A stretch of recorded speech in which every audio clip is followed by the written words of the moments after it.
Mugabe fails to resign as Zimbabwe's president after 37 years in power.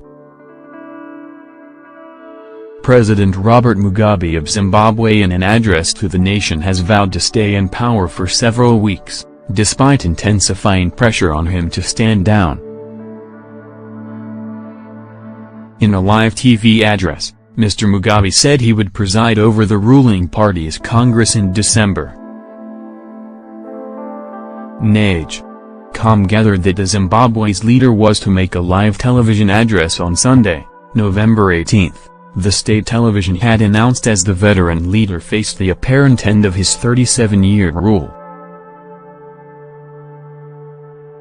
President urged Mugabe to address the nation live from State House tonight.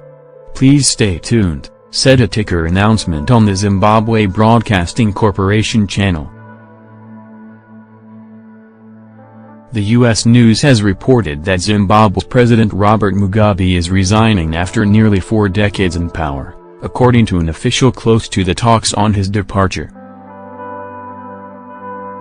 The news came hours after the ruling party's Central Committee fired Mugabe as party leader and said if he didn't resign as the country's president by noon Monday, it would start impeachment proceedings.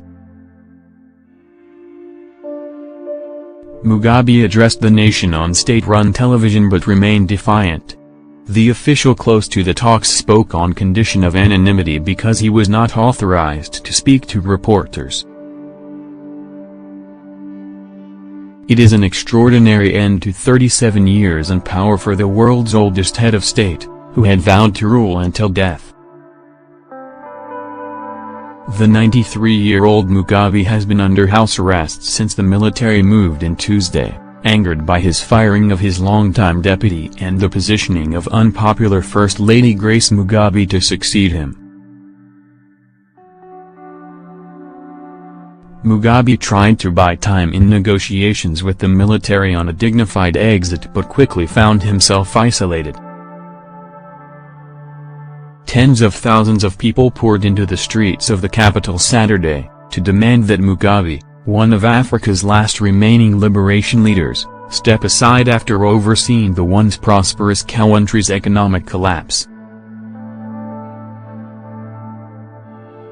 The deputy Mugabe fired, former Vice President Emmerson Mnangagwa, is poised to be Zimbabwe's next leader after the Central Committee made him its nominee to take over when Mugabe goes.